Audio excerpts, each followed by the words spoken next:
the show. Today I have with me Sam Kolbert-Hyle. Now, Sam's the President CEO of Brandlive. We're going to find a little bit more about what Brandlive does. It helps best brands create experiences that move people.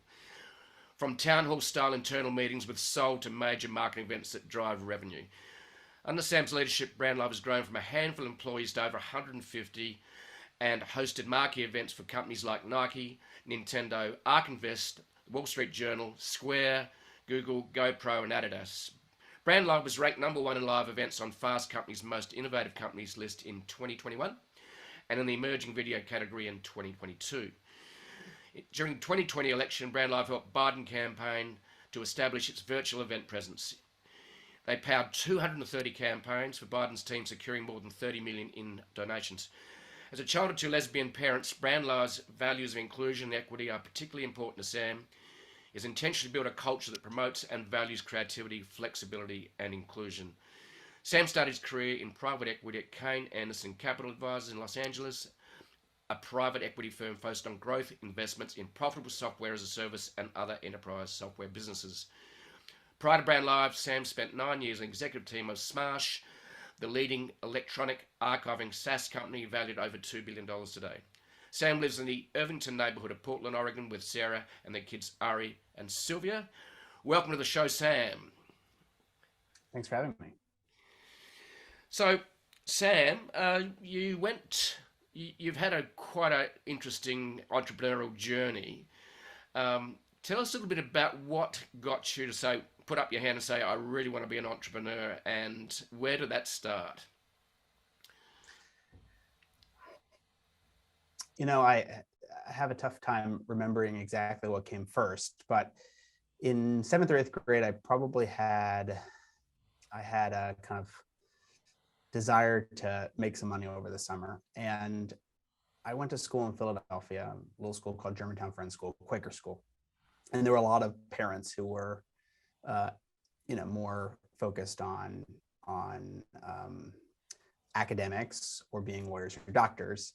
And there was a subset of parents that were very focused on architecture. They were architects.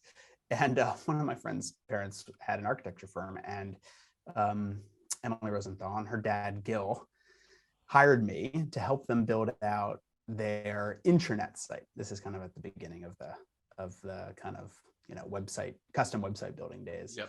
And I spent all summer building out this pretty immersive internal portal that had site plans and elevations for this architecture firm. And the next year I was like, oh, this is great. I sold that concept to other architecture firms and did 2 that next summer. Same concept, which is basically an internal intranet that pulled together a bunch of resources. The second summer was very much focused on all the potential products that could be used. At the time, it was, very manual, and there were books or libraries that you'd go in person. And so I kind of built this like a little emerging like architecture practice.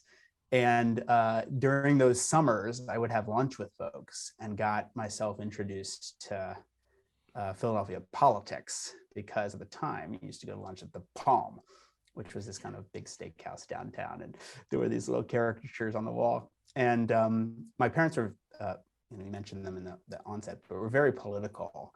And Philadelphia is a very political place. And I was just really interested in politics. And those lunches allowed me to kind of, this is probably a 16-year-old asking to have lunch with people in their 50s. And this one woman that I met, Marcine Madelman, huge influence on my life, she was probably in her 70s. Wow. And I built a relationship with her, basically going to lunch and talking about Philadelphia politics. My godparents were very involved in Philadelphia politics, and I parlayed that architecture intranet site business into a political website business. Right. And started making websites for politicians, state reps, congressmen. I didn't negotiate so well because I had this kind of like monthly subscription thing, but then if they lost, then it just ended. So all of my future revenue just went out the window. And, I had younger upstarts, and so they lost a lot. So anyway, I kind of had this entrepreneurial itch starting at kind of high school summers to to create stuff. And it was very visual, very artistic. My grandmother was very artistic. Even when I look back on my childhood videos, home videos, I was behind the camera. My grandfather had given my parents a camcorder, and I was producing. I always joke that in kindergarten I produced a musical of our rendition of Cats, and so being creative, being into theater and music and the arts was always a big part of my identity, and so it kind of felt very natural. I got sent to New York. Not sure what prompted this, but my mom had read an article about aptitude testing, and she decided to send me to New York to this aptitude test, which is this kind of hole in the wall, lower Manhattan, like in the Wall Street district. Not nice. And it was 2 days or 3 days. And for some reason, my mom sent me by myself. I'm not sure why. I was probably in 10th grade, 9th grade. To the other side of the country. Well, I was in Philadelphia, so it was actually pretty close. Pretty close. Sorry. Okay. Yep. Yeah. I mean, Philadelphia is very close to New York. We kind of have a chip on our shoulder because we lose so much relative to in the sporting events. And so, growing up with Philly sports is a big part of your life. And New York is the enemy. But long story short is I was in New York by myself in 10th grade for 3 days to figure out what I wanted to be. And I think there's a huge emphasis, GFS is very focused on the arts, but also a liberal arts education. And so there's a kind of a big push to send kids to more traditional liberal arts schools. And I came back from this aptitude test and they said to me, well, you're going to be okay at things with, manual physical labor. It was like a little grid, and I had to put a pin into each of the different holes, and I didn't do so hot on that one apparently. But entrepreneurship and business, that's the one for you. And so I came back with the stamp of approval of going to business. And it just so happened that I had this kind of entrepreneurial itch and background. And so I just applied to undergraduate business schools, and I had no intention of staying in Philadelphia. I wanted to potentially move away from my parents and my life for the last 18 years, but I wanted to do business, and Wharton is the best school in the country. So I applied and got in and stayed close to home for another 4 years. So then what was the next? So you built these intranet sites, and then you built websites for politicians. And yes, it's not a good idea because, like you said, if they lose, you lose. Yeah, it's recurring until it's no more. Yeah, it happens every month, but yeah, it goes away. So after that, I started a t-shirt business, believe it or not, that with a partner of mine, Lauren, and that did pretty well. We were mostly slinging t-shirts to the clubs on Penn's campus, and had a lot of political clients, a lot of businesses. And so I was doing some things to keep my creative juices flowing, design the logos on the shirts. And so it was fun. I enjoyed it. And it was right around probably the end of college. I had a lot of fun in college. Don't get me wrong. I was very, very social and enjoyed every minute of school and the fun that comes with college. At the tail end of the kind of Wharton experience, most kids follow a fairly traditional, they joke it's kind of the rat race, traditional path into finance, which generally means working for a large investment bank in New York, or a management consulting firm. And so that was the traditional path, and I had every intention of following it. But a guy who had gone to Wharton undergrad, named Neil Malik, was starting his growth private equity firm in Los Angeles called Kane Anderson. He had just left a more traditional buyout shop to go there, and was building out a class of kids. I mean, we were young to grow his private equity practice. Yeah. And at the time, it was following a very kind of classic call model where you're building and calling down into the fastest growing companies in the world, trying to build relationships with CEOs and trying to invest in them, generally minority investments. At the time, the idea of software as a service was relatively foreign. It was a new concept. And so he was hiring kids out of undergrad to try to see if he could experiment with a younger kid working for them. Most of the historical hires had been 25, 26-year-olds. So What I year was decided that? What year was that? 2007. And so Okay. I interviewed for a bunch of jobs, got a bunch of offers, and this one happened to be the most different. It was in Los Angeles, not New York. And it was all about sales and talking to CEOs and communicating with them, building relationships. It was far more about the art of sales than it was anything to do with spreadsheets. And I just was immediately taken by the opportunity. My parents weren't thrilled. I had to move 3,000 miles away to Los Angeles, but I loved it and loved every minute of it. And that's how I got into what we call today software as a service, or the Yep. SaaS world. And yeah, in the early part of my career, we were trying to figure out what to call this thing. Right when I started, it was called ASP software. So people didn't really have this software as a service term. Salesforce was really just becoming a thing. So Yep. people weren't really aware of what it was. And just to put a pin on that, most of the investments we made had $3 million of trailing EBITDA, meaning they were super profitable. Yes. At least on paper. It was a little bit of a amortization of development, which was a little weird back then. But long story short is this notion of 3 million of trailing EBITDA doesn't really make sense if you know how software as a service works, especially in the early days of companies. So it was just a fun time because we were just trying to figure it out. And there was some choppiness in the economy, much like there is now. And so it was kind of interesting to kind of try to figure out what works and what doesn't, as people were trying to figure out these recurring revenue patterns and how to grow them. So it was great. I loved every minute of it. And yeah, I mean, while I was there, we made an investment into a little company in Portland, Oregon called Smarsh. Yep. And I was the young kid just out of college, and they put me on the deal and built a relationship with the CEO, got along quite well with him over the 2.5, almost 3 years that I was there. And then in 2009, we agreed it made sense for me to move to Portland and come work for him directly.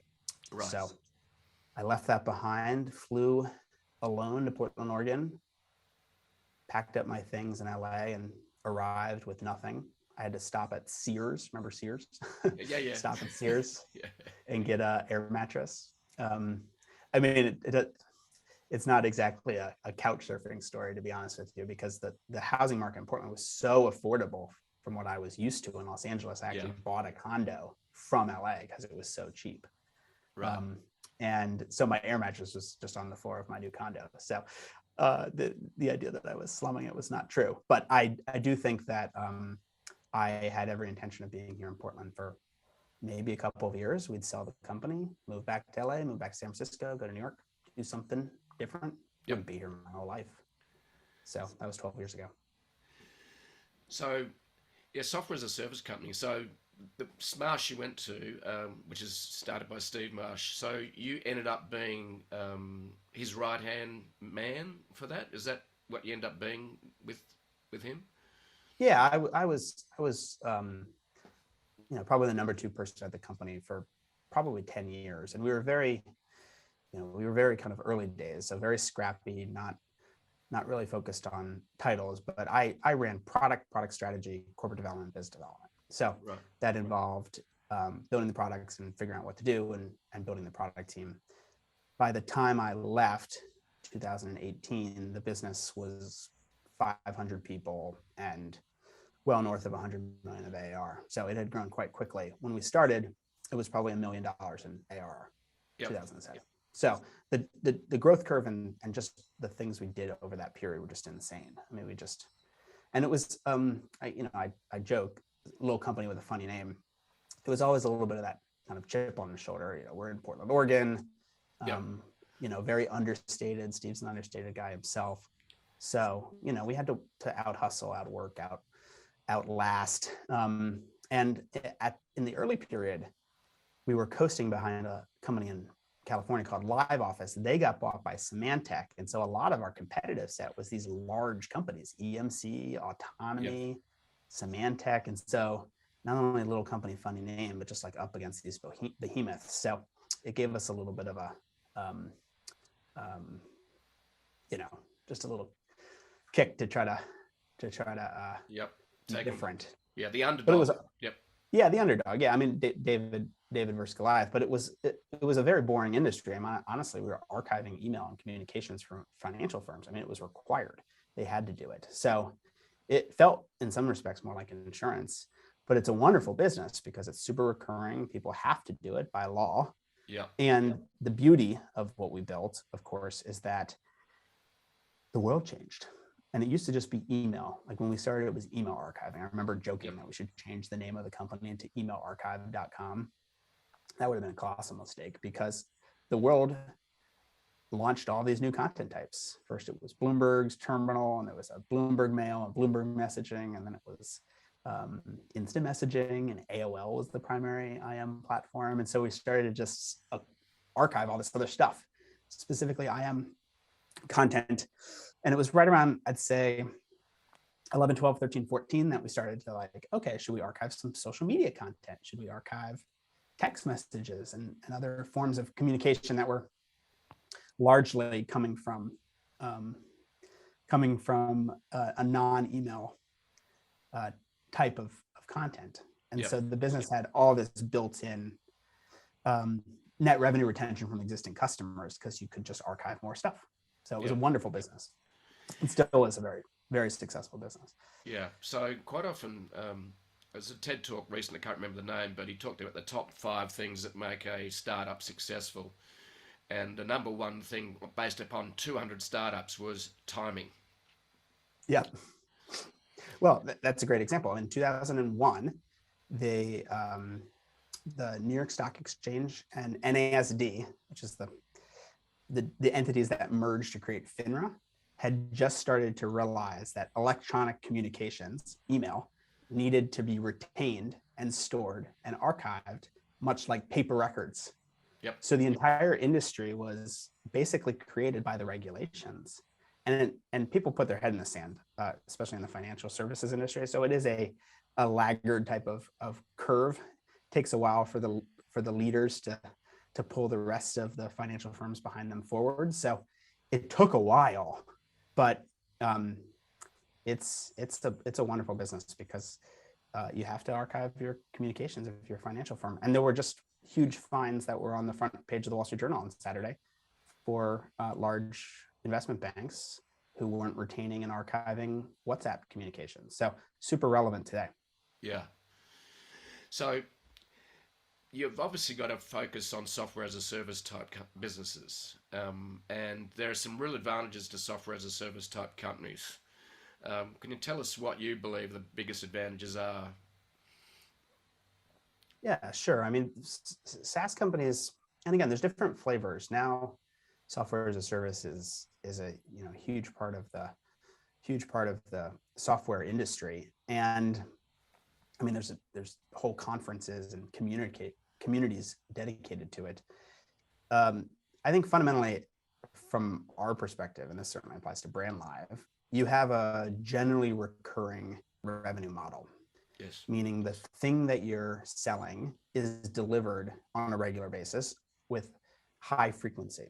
And generally it's used by, more than one person. I mean, it's definitely possible to be used by one, but generally it's a team-based approach where you're managing different parts of a larger organization, or you're managing different teams and workflows. And in many respects, you're replacing existing workflows that exist that are hard and challenging and difficult. And so it has some natural kind of recurrence patterns that lend themselves really nicely to a pay-as-you-go model. Now, that doesn't mean that the customer has to pay monthly. Certainly, we'd love it if they pay up front. But the recurrence patterns are what attracted me much to software as a service. It also creates a ton of opportunity to build software that benefits everybody. Yeah. So as you develop your roadmap, as you develop your product, in theory, if your largest customer asks for 5 things, hopefully those investments and advancements help or benefit the rest of your customer base. The Smarsh business was very focused on SMB and mid-market. So it tended to be thousands of companies, relatively low ACVs or contract sizes. The Brandlive business is very focused on enterprise. So, our average contract value is 50 to 60K.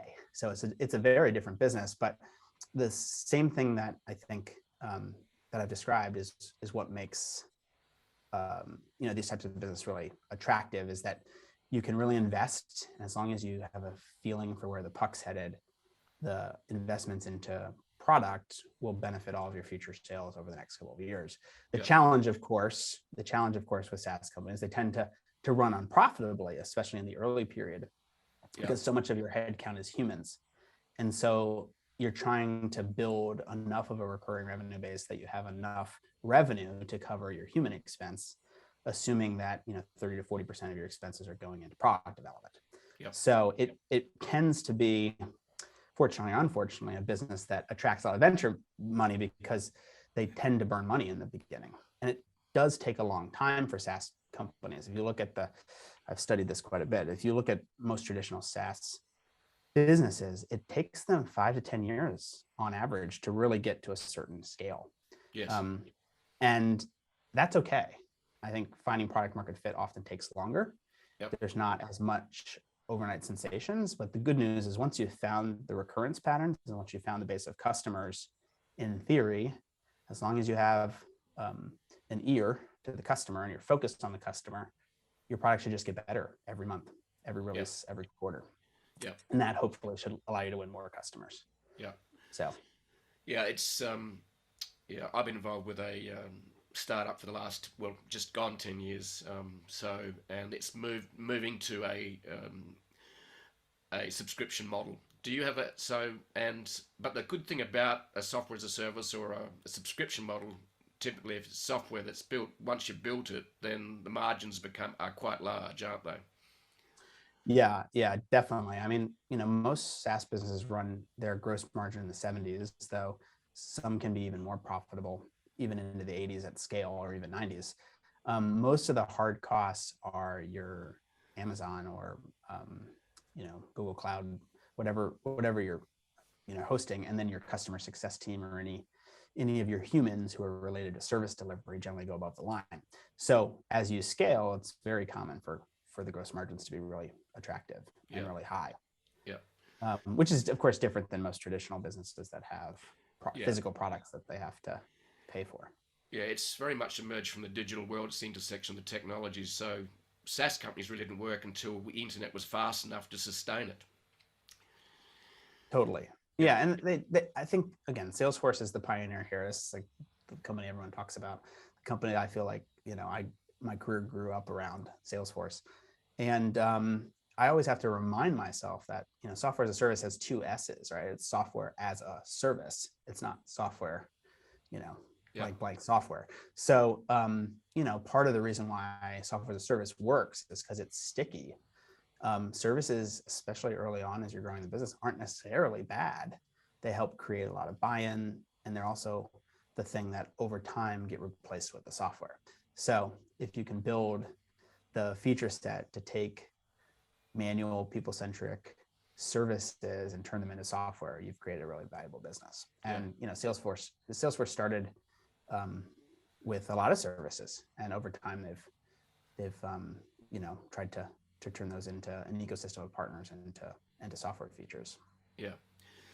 So in 2018, you decided to leave Smarsh, and where did the idea Brandlive come from to run virtual events? Where did the idea come from? Was it a problem you observed, or was it just the creative part of you came out in terms of wanting to produce, something creative?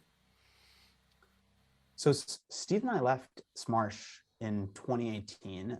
We had bought and sold the company multiple times. And in 2015, we had finalized a deal to sell most of the company back to my former boss, who hired me out of college, who had now started a new fund called K1, Capital Management.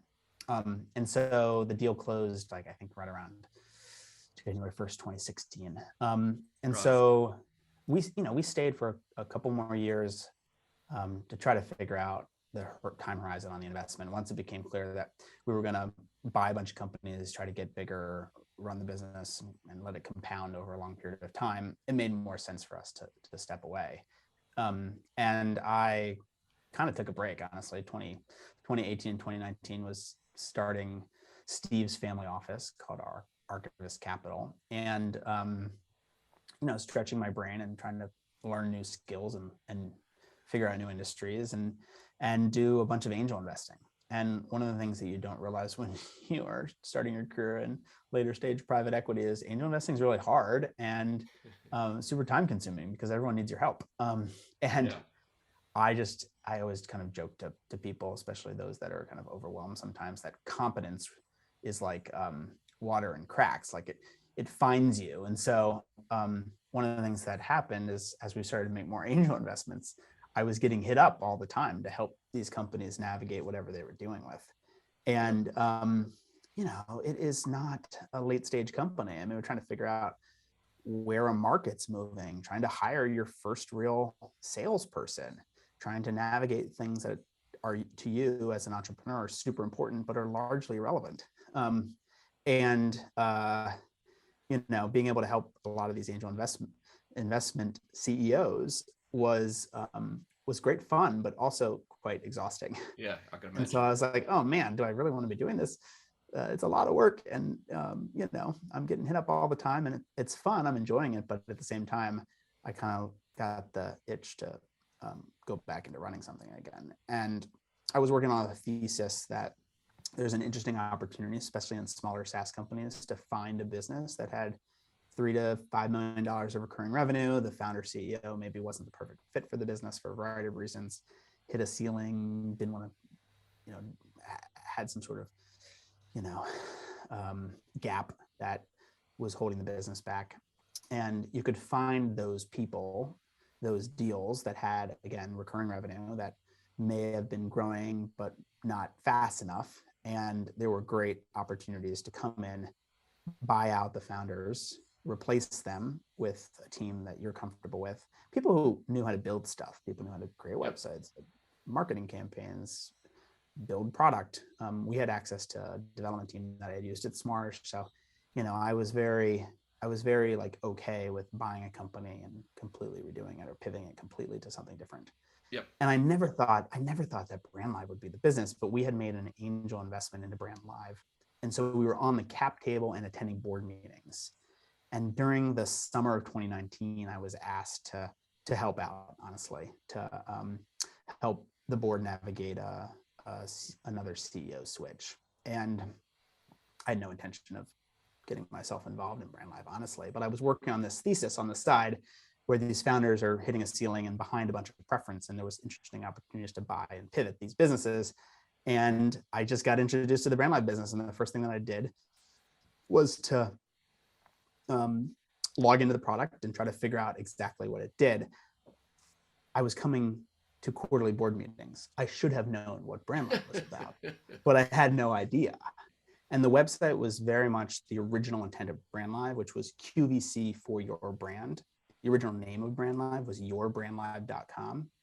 It was basically what YouTube Live is right now, embedded on a website. So when it was started, it was great and novel and interesting. But then YouTube Live came out and Twitch came out and a bunch of other live streaming platforms came out with audience. And so the idea of streaming to your website didn't necessarily make a ton of sense when you could do it for free on Facebook or YouTube. Yep. And so the business kind of went through a period of like, okay, what does it want to be when it grows up? And the first thing that I did when I was trying to advise the board on the new CEO was to ask for access to the admin panel to log into the product, to start to play with it. As a board member, I never once asked for access. It was kind of like a little frightening that I didn't do this. When I logged in, I started to realize that the use cases that companies were using Brandlive for were largely internal trainings, internal all hands meetings, some consumer style events that were used for your biggest marketing product launch, your marketing events, and had nothing really to do with live shopping or any direct to consumer use case, but rather were business to business and about marketing and how we communicate. And I had worked at Smarsh. I was very involved in planning the all hands meetings. I had different titles and stuff, but I was kind of like head of strategy. And so my job was kind of what chief of staff is now, to also plan and organize how we communicate to the company. I knew that problem. I knew that the meetings were, infrequent. They should be more frequent, dense and too slide heavy, that the planning process was a pain in the ass. And so people just pushed out the frequency of the meeting to quarterly, not because you should communicate with your employees every quarter, but rather because it's a pain in the ass to plan. Yep. I'd also really loved video since I was a young kid and did a lot of that at Smarsh. And so I was familiar with the kind of production heavy side of video and how hard it is to create, and how to use Adobe Premiere, and how to use After Effects, and to get your hands dirty with the actual Adobe suite, because of my creative background. And so I was like, okay, this needs to change. Like, there needs to be ways to bring video into work in ways that are more modern and more fun and more engaging and more entertaining. And so we planned to buy the company, pivot it to mostly internal communications. We bought allhands.com. We were planning to discard, shed, get rid of the brandlive.com name. It was actually your Brandlive, by the way. It wasn't brandlive.com. And we were going to just pivot the business into a completely different direction. And the transaction closed at the end of 2019, January 31st, 2020. I became the CEO a month before the pandemic. And we were, I hired a couple of people. We were well on our way. We had 8 people at the time, and we were going to reinvent how companies communicate with their employees. Like, that was the big idea. Right. And the pandemic had something to say about that. Initially, it actually was a pretty significant headwind for us. The way I describe it to people, when you're producing a high quality of experience on video, yep. Pre-pandemic, you're not sitting in your house. You're not on Zoom. You don't have a camera at the top of your laptop on a tripod, or a lighting circle. You don't have any of that. And so you're in person, on site at the company headquarters, because that's where the CEO is. That's where the executive team is. That's where you record from, because that's where you are. Yep. You're in the office 5 days. So when the pandemic happened, all of the scheduled meetings, that recurring revenue I thought I was buying, were being canceled. And people were like, "Oh man, this isn't going to work." The events were drying up, and it took probably 6 weeks, 8 weeks, almost until the end of April, for us to realize that we could pivot our business to be a tool for people who wanted to produce higher quality Zoom meetings. Yeah. Because people just were not coming to terms with the fact that the pandemic was going to be a long period of time. I do remember it was going to be tax day, and then it was going to be Memorial Day, and then it was going to be July 4th. Like, it took some time for people to really realize that this was going to be the next 6 months. So yeah, it was a fun, exhausting period. We had one sales rep, Tony, who's still our SVP of sales. And just to give you some perspective of how crazy it got, we turned on one Google ad, and we were getting, I don't know, maybe 30 to 40 leads a day. And so we would work until like 11:45. I would talk to them on the phone like 11 o'clock at night. Right. Like, okay, catch up for the day. It's like 11:45. Like, I kid you not. Like, we were just inundated. And so the primary problem as we were growing the business is try to figure out how to identify which accounts and which clients are the right ones. So It was a qualification problem more so than anything else. One Google ad to one landing page. Wow. Crazy. Yeah. Yeah. And then the business took off. We got introduced to all these bigger accounts. The bigger accounts started to tell other accounts how great we were. The perspective we had, which still drives our differentiation, is that we are coming at the problem trying to create a more TV-like experience to solve the video production problems of creating video content. Right. And so that was the primary problem set. In fact, we had a conference room. Whenever there was more than 4 speakers, we often had to have a computer for every speaker with a Zoom pinned to each computer screen. And then we did a recording of that screen and funneled it into Wirecast, which is an OBS Wirecast. They're 2 software encoders. Yep. And then we would stream it out to a Brandlive experience. And so the primary problem we had initially as we started to build the software was like, okay, how do I get 12 computers down to one or two? Yeah. So it was a very technical problem we were solving. No one had it figured out, but we knew that if we could solve the technical hurdles of having a computer for every Zoom, then we were onto something. And so it's really been, I think, the part of the perspective we have that others haven't figured out or mastered that has made Brandlive so unique. Right. So, tell me how the software. Well, you've built software obviously that no one else has worked out, which delivers a much better live event. Is it so? And also we'll get to it. But what's your typical customer now? I think it's more which is more enterprise, I believe. So, so does the product work on a subscription model, or is it an event model, as in pay per event? So let me take you through what happened over the summer of 2020 into 2021, and I'll give you some perspective of how we thought about the problem and how we think about it now. Yep. We had huge growth. I mean, we went from 8 people to 80 overnight. And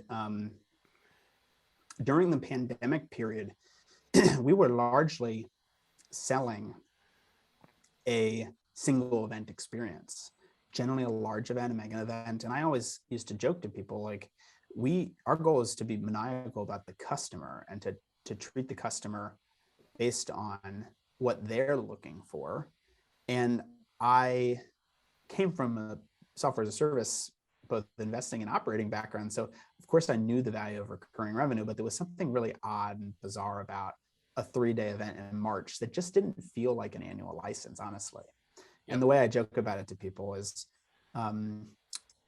if my son Ari, who's got, let's see here, he's going to be 5, so he's got, I guess 8 years to go here. But if he's being bar mitzvahed, I would never rent the hotel or book the event space on an annual license. That would be preposterous. Now I could do that and fake that over 12 months to attract potential investors, but that would be wrong. It would be not how the buyer, me, Ari's dad, is thinking about that purchase, right? I'm thinking about it as a Saturday in May.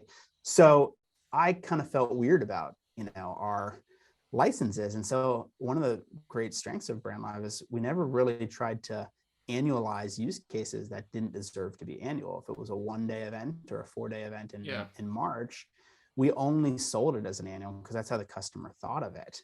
And as we got through the 2021 period, we honestly started to see some weakness in the inbound leads from Google, partially because I think the interest in virtual events was starting to drag, mostly because many of them arguably weren't very good. And so people were starting to question, do I want to continue to do this? I'm starting to see attendance drop versus the 2020 period. Is this type of experience one that is a better experience than the on-site event I'd planned pre-pandemic? And the honest truth is, if we look ourselves in the mirror, is that a lot of the event experiences weren't better. And the utility of networking or bringing a bunch of people together or speed dating through kind of an online forum, for many people was worse. I mean, I hated doing it. So I thought, this is kind of ridiculous. I mean, I don't need to be building a platform to bring people together so they feel closer. Like that wasn't really our point of view. Like the utility of our product was that the event experiences were really unique and different and customizable and very design forward. And as we started to build out our software stack around a studio to create higher quality video content that could be a mix of live and pre-recorded content, it became clear to us that Brandlive being really different was our great strength. And we kind of started to say, okay, let's pause and think about this. If we want recurring revenue patterns and we want to figure out a way to sell an annual license to customers, what are the use cases? What are the types of event experiences that happen every month, every 2 weeks, or once a quarter? Once a quarter is probably sufficient for an annual license. I'd prefer more frequently than that. But it was right around that period where we were trying to kind of like figure out the future of our business, where I started to kind of think about the common use cases that happen regularly. And we started to see that, okay, all hands meetings, that original idea that we had around Brandlive, happen once a month, every 2 months, once a quarter, a weekly or biweekly or monthly or bi-monthly webinar series happens very frequently across the year. An investor relations meeting happens at least 4 times a year. You might have your annual investor day, but generally the use cases are high frequency across the company. And so we kind of just backed into what are the things that an organization would do more regularly. And we landed on marketing events across large companies, because you often have utility in having standardization around templates. You have workflow tools to manage the team, to manage the task management, to figure out your run of show, to start thinking about using pre-records. Up in the first year of the pandemic, everyone did everything live. And it wasn't until like halfway through that we're like, actually, no one really cares if half of the content is pre-recorded. And so our suite really did very well mixing live and pre-recorded content. It was a huge feature for us. And so I think we started to really make headway with organizations once we could convince them that the secret to making someone pay attention is to make it really good. And honestly, there was an aha moment that happened sometime in the beginning of 2021, where we actually put together a list of all of the experiences happening on Brandlive.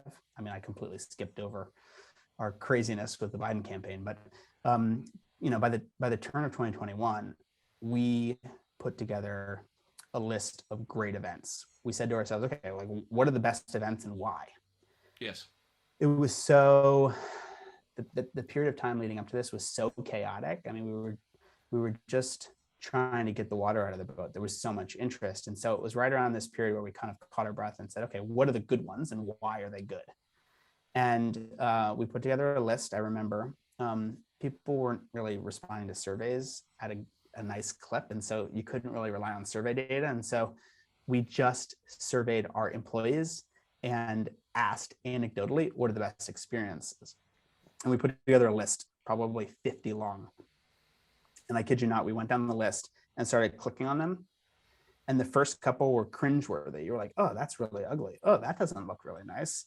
Oh, that is really awful.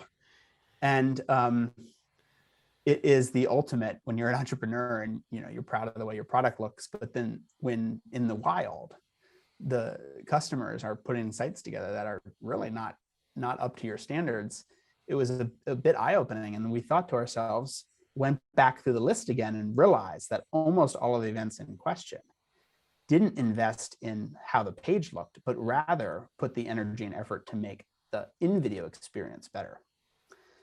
High production value, did it tell a story? Is it musical? Is there music throughout? They were borrowing almost accidentally from the things that we see in Hollywood. Right. The storytelling was spot on. There was a narrative arc. The beginning and the end worked circularly. There was an energy and a vibe that carried throughout, much like the theme of a TV show or even a high-end restaurant. And so we started to kind of, I hate to say pinch ourselves, but we admitted that the software we were creating on the attendee side was largely irrelevant. And we should build tools and workflows and creative to help our largest customers make great videos. Okay. Yep.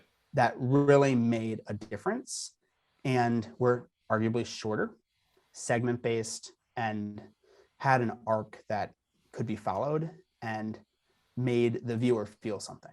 I always kind of say, like, I watched so many virtual events over this period. The good ones, immediately. Yeah. Because they spoke to you. They told a story in a way that made you feel something. I could see the hair on my arm standing up for the good ones. I could feel something in my stomach, in my gut. Yep. And we were like, okay, we need to replicate this, take that and bring this to companies. And initially we just thought people knew how to do this. And we realized pretty quickly that they don't have teams who know how to do this, and this could be taught. And so the future of our business became about teaching people this secret of how to make great content affordably and to make every company into a media business. So it's been tremendous, but it is 100% focused on marketing events, marketers, people who want to use video to tell stories in new ways, it's not about networking or bringing people together. It's usually about a company telling their story or a customer of the company telling their story in ways that are very similar to the types of things we watch outside of work. We're flipping through our phone while watching TV on a Sunday night. I watched Game of Thrones last night, the new one. Yep. Flipping through my phone. Like, we're watching amazing television that's edgy and out there and interesting. We're flipping through TikTok and Instagram. It's all video based, and work feels like a boring web conference. So the vision of Brandlive is that we need to teach people how to bring the ability of creating video content into companies and give marketers the ability to tell stories in ways that match the stuff we watch outside. Right. So Brandlive's become, so the service you offer is a combination of technology and creative. Is that correct? It's mostly tech. We tried to build a network of agencies to help us largely with motion graphics. Yep. So again, I miss this part of the story, but one of the benefits of focusing on use cases that are really frequent is they tend to be shorter. They tend to be an hour. Yep. And so we stumbled upon this idea of bringing television to work because we were looking for what things are generally an hour. And if you think about a play, it's generally 2.5 hours. It's longer than an hour. If you think about a movie, I think on average it's 120 minutes, right? It's 2 hours. That's right. But television almost entirely is 30 minutes or an hour. And with TV commercials, you're probably at 40 minutes, 42 minutes, 45 minutes. And so we stumbled upon this television thing just because we were trying to replicate the length. And of course, there's masterclass and TikTok. Masterclass is, 8 to 12 minutes per episode. Podcasts probably generally 45 to 60. TikTok, minute to 2 minutes, right? So there are shorter lengths happening. But when we started to study this and we started to study high frequency content creators, we landed on television being the greatest model to replicate. Yep. And one of the interesting things about TV, if you think about it, the creator of the show, they need to work pretty hard to keep your attention.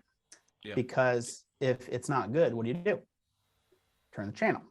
If you are invested in going to a play, maybe you're going to a Broadway play, you bought the tickets, they're $250.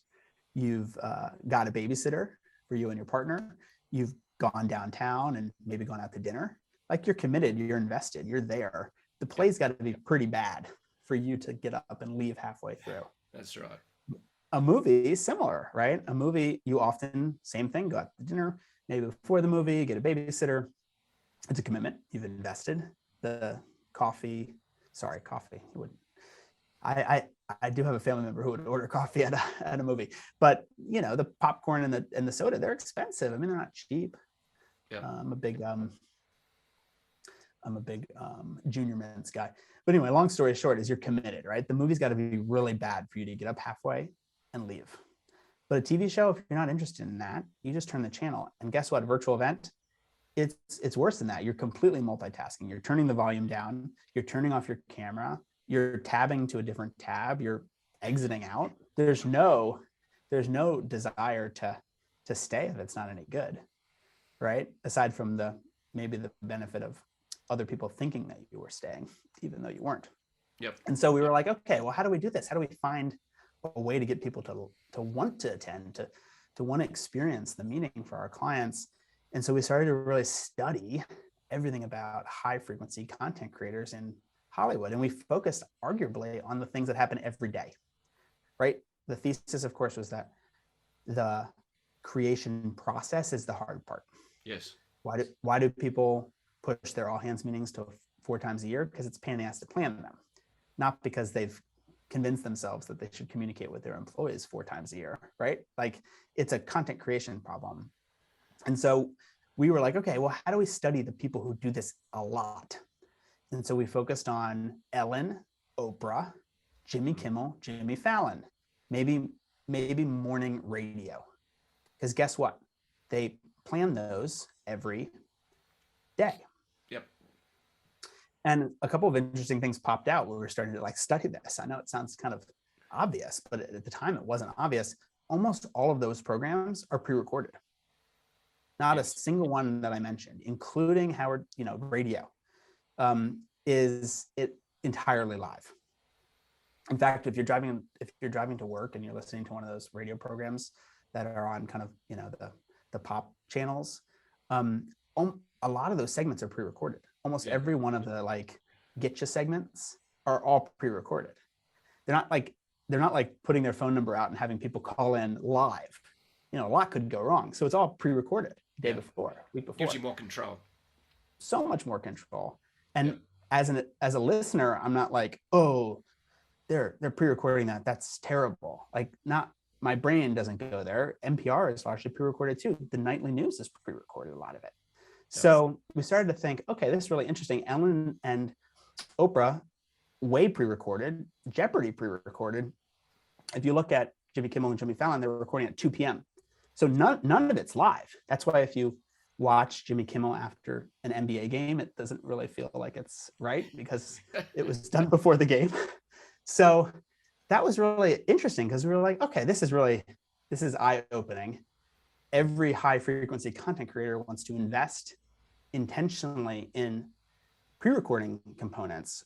So what do they have to do? And we started to realize that almost every single one of those examples I gave you are segment based, with ideas, game show elements, entertaining things that they can rinse and repeat every day or every week. It's a template. A template. Yeah. Think that famous thing on radio where you have, I don't know if you have it there, but you have they call from, as if they're a flower shop, and ask the guy to give flowers to someone to try to see if they can catch him. Like that example can be rinsed and repeated every week. And so it gives the creator the freedom to not have to be stressed out about planning the thing over and over again. And so we started to say, okay, well, how do we do this? How do we bring this into the platform, into the software?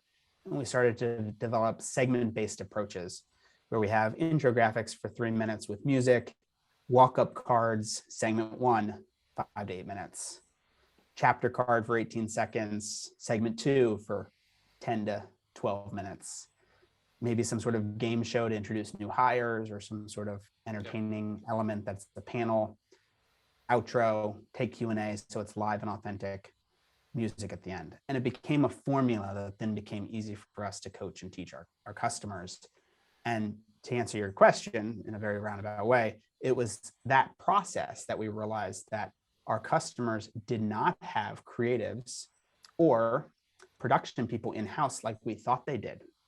And so we went out to try to figure out if we could piece together a bunch of agencies to develop mostly motion graphics, lower thirds, titles, the cool creative that you see on our website that is kind of more 3D. And we realized that there weren't a bunch of agencies who knew how to do this. So we decided to kind of put together a creative studios. So some of our clients use our creative services, often in a templated approach. So they're basically templating out their whole year. And so it becomes just an example of what's possible. Over time, that becomes more self-service with templates, but our creative studio is a big part of Brandlive and what makes us tick, for sure. So how many as a percentage of your business, what percentage of employees is your creative studio? How many people are in that? We've got about 200 employees now, is that correct? Yeah, when you include contractors, it definitely is near that range. Our creative studio is 6 people, so it's not a huge percentage of the headcount. And the creative studio is all about creating either site designs for our customers to manage their attendee experience. It's landing page registration, the website that you actually watch the event at, or the actual in-video content. So a lot of what we're doing is really teaching people how to do a narrative video, and making a 3 to 6 minute video that has 2 cameras where you're talking to a camera A, and then there's camera B on a slider with good lighting, really trying to encourage them to steal the formulas that exist if you watch television, if you Yep. watch 60 Minutes, or you watch any high production quality. We're just trying to bring that to work. So the thesis over time, of course, is that our customers learn how to do this themselves. I would love in a year or two that, they're putting job descriptions out that says familiarity with Brandlive and our software is a prerequisite. So it's a similar formula that Salesforce used, where initially there may be some services. Over time, those services translate into better software, and then an ecosystem of people who makes the product very sticky. Once you learn how to do it, you want to do more of it. You don't want to do it on a different platform. Yeah. So it's the ultimate sticky moat. So how would you engage with a customer from start to finish? What's a typical approach if you engage with you? And it's enterprise size, isn't it really? So this is changing. Yep. A lot of people pieced together software during the pandemic. Sometimes they went with whatever vendor they had an existing contract with. They didn't necessarily go out and do a formal RFP process. They weren't picking based on capabilities or the quality of the product. And so I think a lot of people went through that period really experimenting with individual virtual events, webinars, and internal meetings that I think in 2022 should be under the microscope for review. And so a lot of our recent wins arguably have come through a more formalized RFP process. In fact, we prefer that because it means they're thinking about the different use cases across their company. And because we're focused on Fortune 100, it tends to be organizations that have multiple brands, multiple business units, multiple geographies, and therefore the utility of a templated approach to run 200 events or 2,000 events becomes our core competency. Yeah. And because of the software being very rich on the creative tool suite, it's all no code. So you can kind of come in and build a library of 20 templates. You can enable it across the organization. You can train everybody on how to use it. And then each event they can customize themselves without having to pay a bunch of people. Because of that flexibility, we are really well positioned for any company that wants each event to be its own thing, to be different and to feel different and to not just look the same, not just the same across the company, but the same across every event that they see in the world.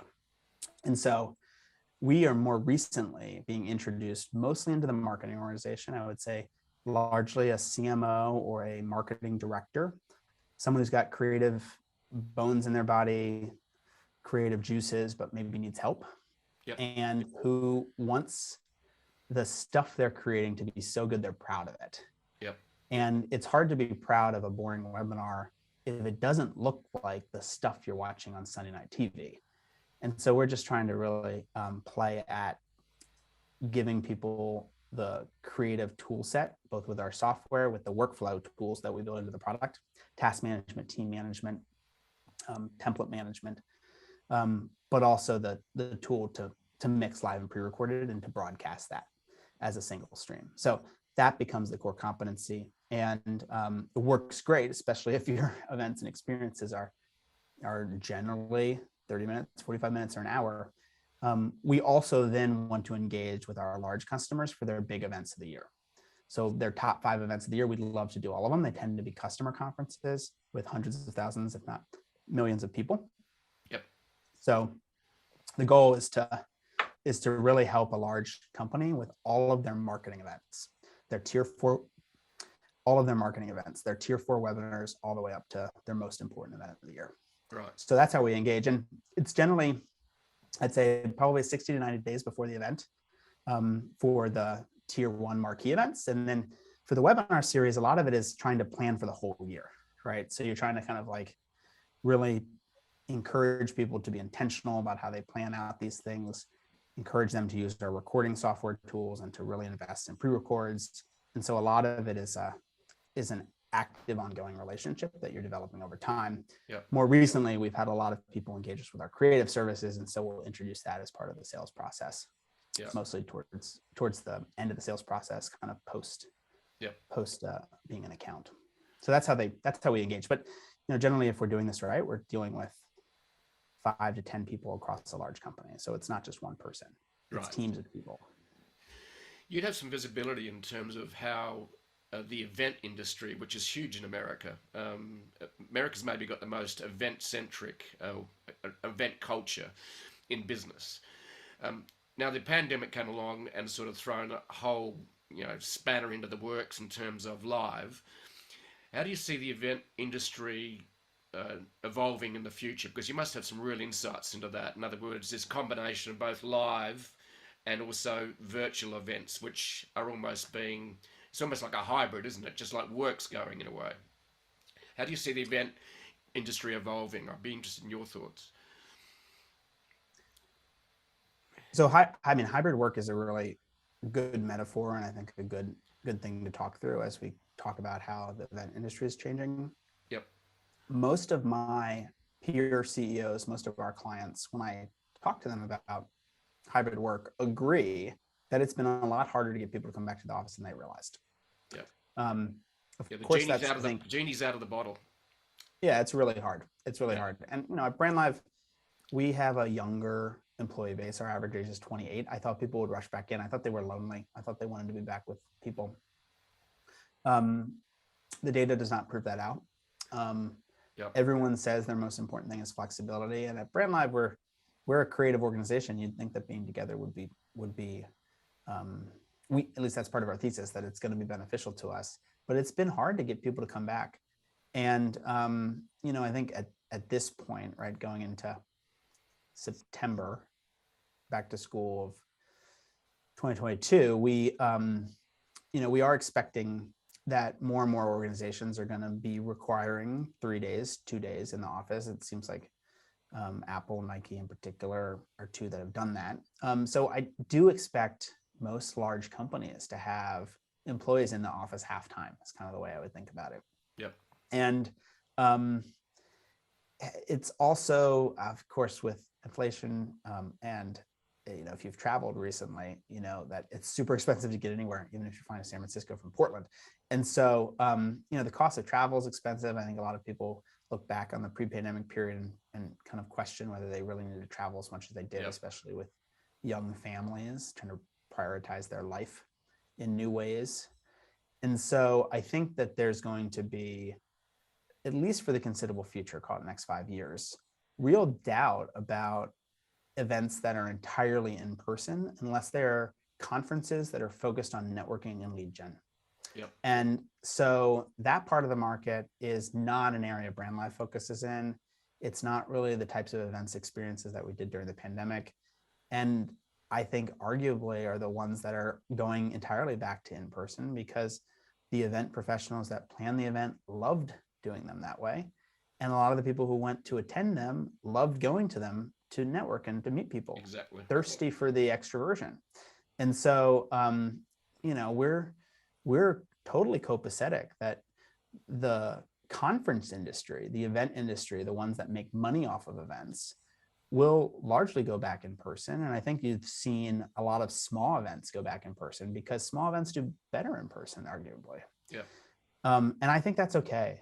Our thesis and what we've come to conclude is that for marketing events, where the primary purpose is not inclusion or bringing people together, but rather communicating, making sure the person watching understands it, engages, feels better about themselves, feels more loyal to the company, wants to buy more things, right? Webinars, big customer events, product launches, right? Where it's generally one to many, and you as a viewer or watching something like you're watching television, you are not being forced to turn your camera on.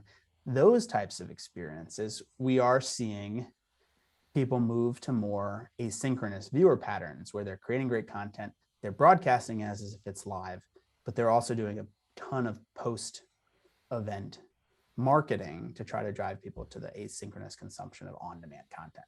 Yeah. And so that's the area we think is going through a bunch of evolution on the event side. And the way I like to think about it, the way I like to encourage event professionals to think about it is, don't just plan for the in-person crowd, don't just plan for the virtual crowd. Be really intentional and thoughtful about the ratios of in-person and online or on screen. and be thoughtful about how you plan them. One of the things and trends that we're seeing, especially for event professionals who get it, is they're investing ahead of time into a separate program for those who are watching on screens than the people in the room. Yep. And so I think what you'll start to see is people will really be intentional, much like the NFL or the NBA, where if you're in the stadium, you're not watching the program on your phone, right? You're not thinking Yep. about that audience as a producer the same way as the on-screen audience. They're two separates. And I think that's what you'll start to see, where the event industry is really thinking about, okay, who's the audience? What's the outcome? And starting to invest intentionally into creating separate paths, not just a camera at the back of the room. Any event that is 80%, 90% in person, I question whether the virtual is even needed, aside from capturing the content and making it accessible after the fact. Yes. Yep. Any event that is largely 50-50, a lot of our events are 10% in the room, 5% in the room, 1% in the room. Any event that has a largely screen-oriented audience, which is most big events, honestly, you're going to want to think about it and plan for it like you produce that NBA on TNT broadcast. Yep. And so that's what we're trying to encourage people to do. Invest in a set, invest in a studio, get nice cameras. Yep. Don't just open your laptop and sit down. I mean, we joked earlier, most speakers do better when they're standing up. Yes. So why are you sitting down with MacBook Pro with a camera at the top? So we're really trying to encourage people to use multiple cameras, to think about the live componentry as connective tissue that pieces the whole piece together, and to really approach the on-screen audience as a separate audience with different goals. Yep. And if you do that, it's going to change the way event planners think. And I think the event planners that are more focused on content and storytelling are going to be the ones who are the most successful, because they'll realize that to captivate an audience is really just to tell the story in a way that they can consume, and in a way that makes them consume it more naturally and oriented towards how they're consuming stuff outside of work. Like there's all these blurred lines between work and home and flexible work and where you're working and how you're working and when you're working. So the content has to bridge. Yep. Yeah, it's interesting you mentioned, one word you mentioned, which I think is really, really important, is asynchronous communication. The reality is that we live in a global world 24/7, so everyone's got different time frames. People are busy. They're picking kids up from school. It's an event that's fixed and live all the time is not going to work well in terms of our modern digital 24/7 global business world. So asynchronous has become very, very important, and even in terms of how you create processes and train people internally. In other words, record it rather than make it live. So asynchronous I think is very important.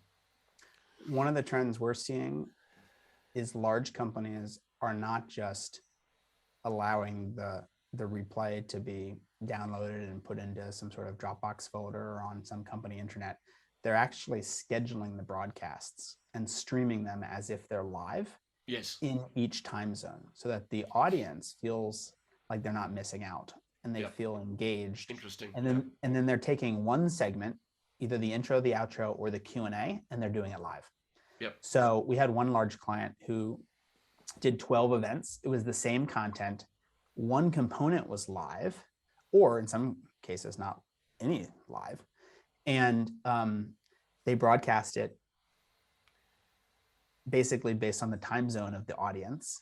Each region had their own captions at the bottom in case it wasn't English first. Yep. And instead of just doing it live and trying to think like an American and force people to wake up in the middle of the night and watch it on our time, the company was really thoughtful, and they said, okay, we're going to do 12 of these. We're going to spread them across the globe. We're going to do them over 2 days or 3 days.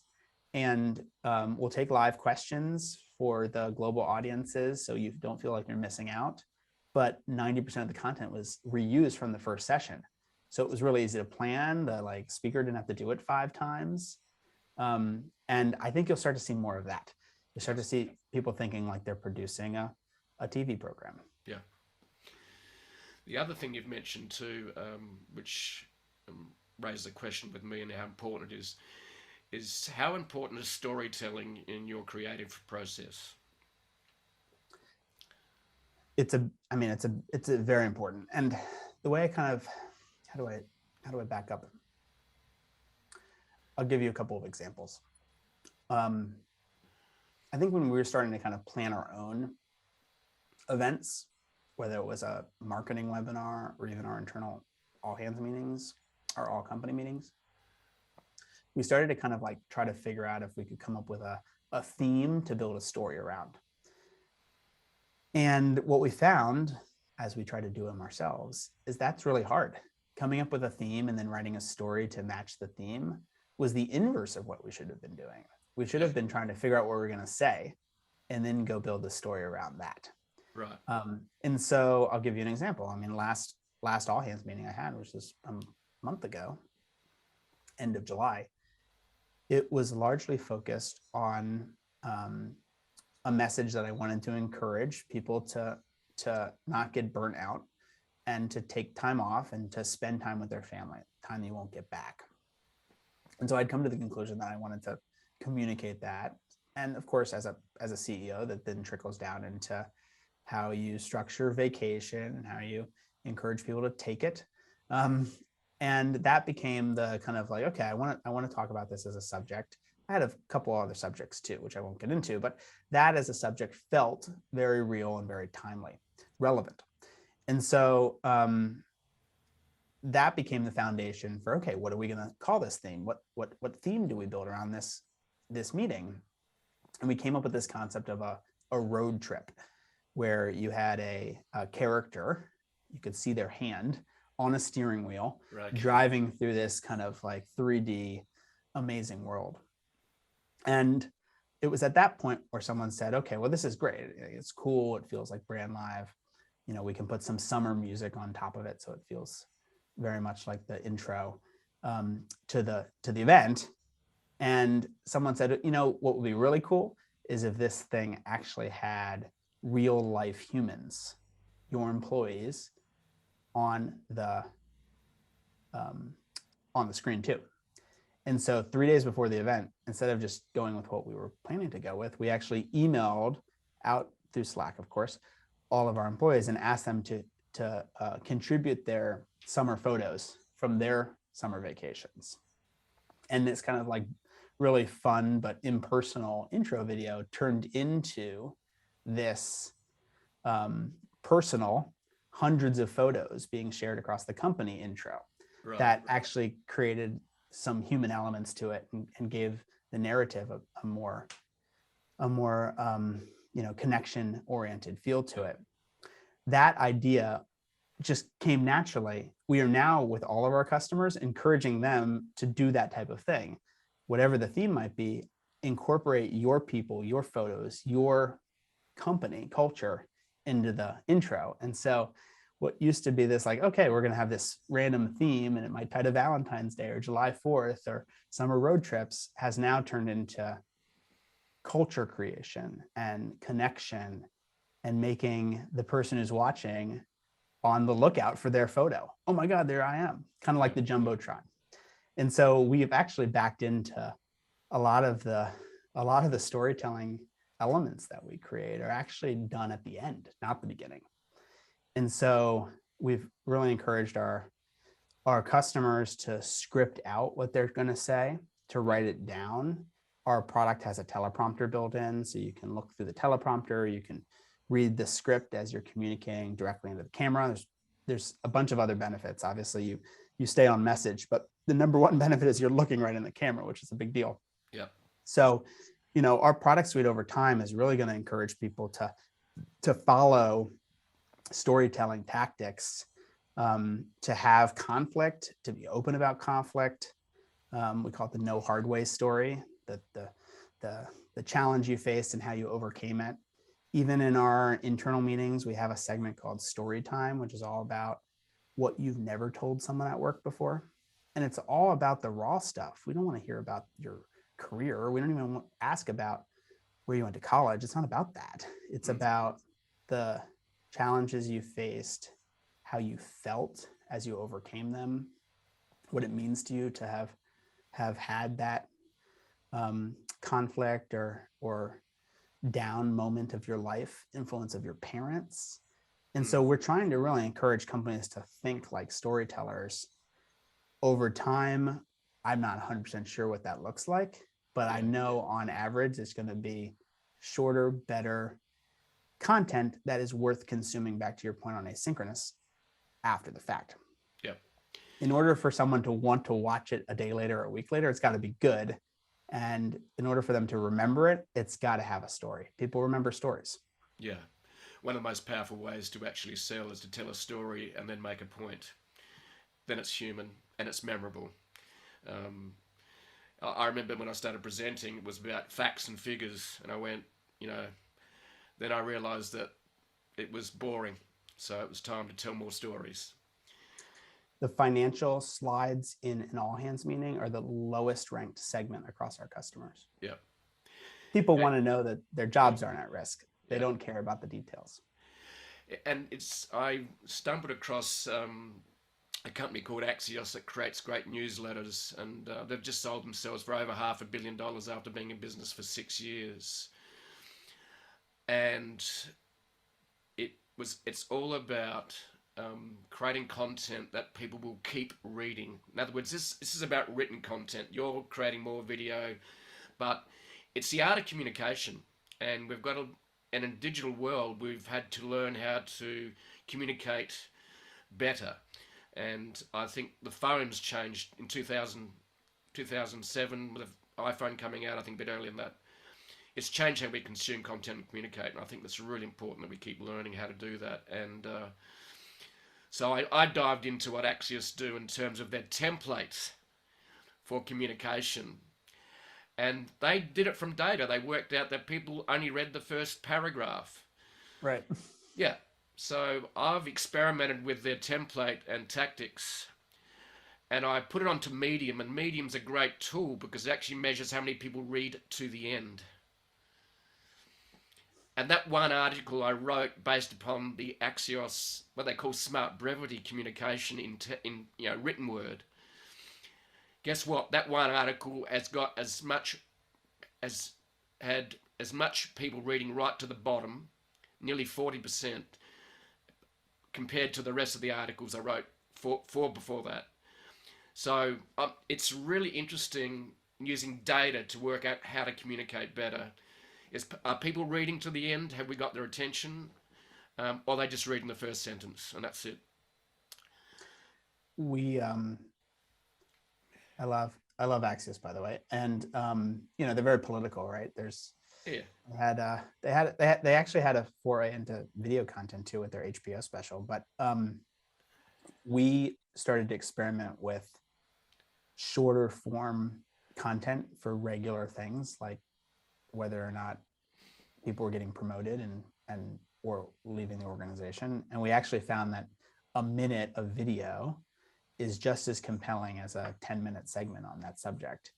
And, a minute is equally as effective as 30 seconds. So the shorter form, it works really well. And, think about social media. I mean, it's generally a minute or less.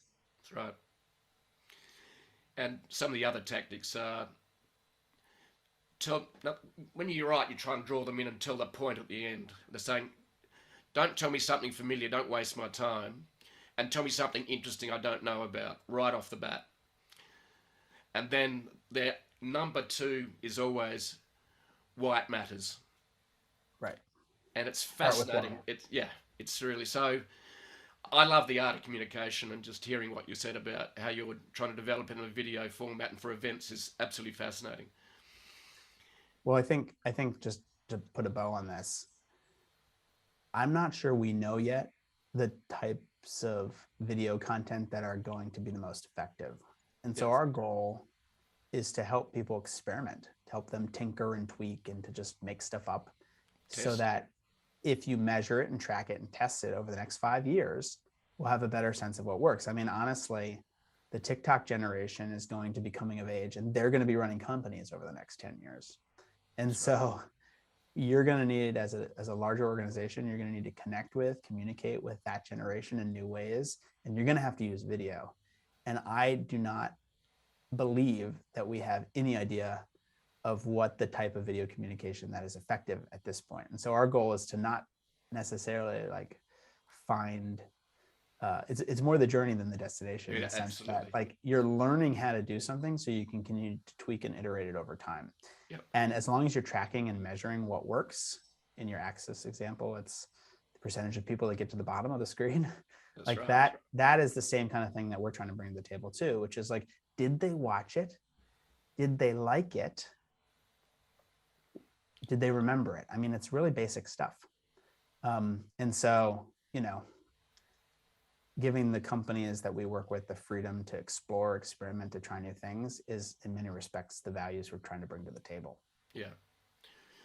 And that sort of brings, for me too, it's quite often the powerful communication is not what you tell me, it's how you made me feel. That is exactly what we found when we went through that crazy kind of pivot moment in our history. Yeah. The events that made you feel something were the ones you remembered and watched over and over again. And it sounds like you're on a journey to make virtual events, memorable for people and get better at storytelling and help companies do that, which is quite a mission. And I look forward to seeing Brandlive continue to evolve. Sam, it's going to be fascinating. Thank you for having me. I really appreciate it. I mean, virtual events, just to kind of like end on this, has a kind of a weird, some people have a kind of weird feeling about the term virtual events, right? And so the way I like to think about it is, if you watch video in your life, how are you as a marketer going to use video to impact people who are consuming it every day? And I think if you think about it over a long period of time, if video is eating the world, as a marketer, as a company, you better be exploring, experimenting with video to drive your business forward too. So excited to be here. Thanks for having me. Thanks, Sam. It's been an absolute pleasure.